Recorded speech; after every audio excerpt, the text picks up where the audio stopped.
What's good, YouTube? This is my second review on De Novo Reviews, and I just want to say that the movie I'm reviewing came out on Friday, both on Netflix and theatrically, and it was a massive flop at the box office. But that does not matter. You know why? Because it was only released at about 30 theaters, and the sole purpose of the theater release was for award consideration. You have to have the film shown, I believe, in Los Angeles for at least a week in order to be considered, as well as have other types of distribution. But it was mainly just a formality, and that's really the only reason that they released it in theaters. But the movie is Beasts of No Nation, and let me tell you, it is a gut punch. It is one of the hardest movies I've ever had to watch. The most I've ever cried in a movie. I almost did the review, tried to do the review on Friday or Saturday whenever I watched it, and there's no way I could have done it. I had to wait.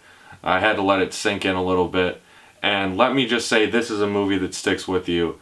There's only one well-known actor, and that's Idris Elba, who plays the evil commandant. Is his name. He's the leader of the Child Soldier Army, a division of a children army.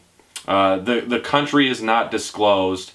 It's obvious. It's an African country, and the story is actually taken from a book of the same name, Beasts of No Nation.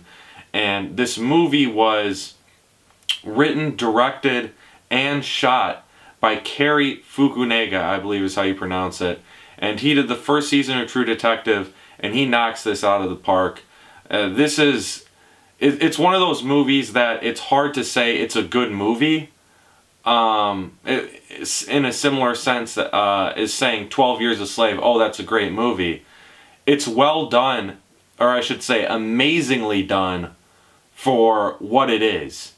And this movie in particular is one of the most profound movies I've ever seen. And the main lead in the movie, the lead in the movie was the character of Agu, who was played by Abraham Atta, who I guess Cary Fukunaga was, I can't remember exactly where they shot the film, but he was casting, and he was going through different numbers of people, and he just couldn't find who he was looking for. And Atta was a street vendor, and he kept asking him every day, hey, will you try out for the role? Will you try out for the role? And eventually, after consistent and persistent asking of Atta, Fukunaga was able to secure him as the role.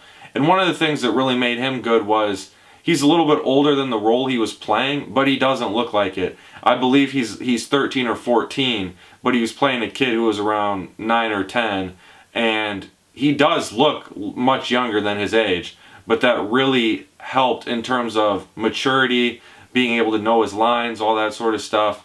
And again, his role in this movie cannot be understated. I don't know if this is going to get any sort of Oscar nominations, but it should.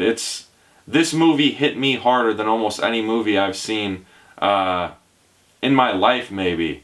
I mean, it starts off, I'll just give a brief synopsis, with Agu, played by Atta, and his family in an African country, and it just shows him being a child, just doing very fun things. For example, one of the things that they do in the beginning is that him and a bunch of his friends try and sell an imagination TV, which is just a frame of a TV, and they do different things like act like they're going through it. They call it a 3D TV, and it just shows his true innocence and where he was coming from. And then next thing you know, I'm not going to give the movie away, but things get bad, and there's a scene at the end of the movie where Atta is talking to another individual, and this scene, to me, hit me harder than almost any scene I can think of, maybe in the history of me watching movies. I want to give this movie a 9 out of 10, but it's not because I'm like, go out there and watch it, because you really have to prepare yourself if you're going to watch this. It is a hard and tough watch. I mean, there were many moments I was like gritting my teeth, my heart hurt, I was clenching my fists. It was brutal. It is a brutal movie, but it's maybe one of the best war-related movies of ever. So if you're in the proper mind state, I recommend it, because it is profound, and it's one of those things that really puts your annoyances to shame, because stuff like this really happens to kids in some of these countries, and it's terrible.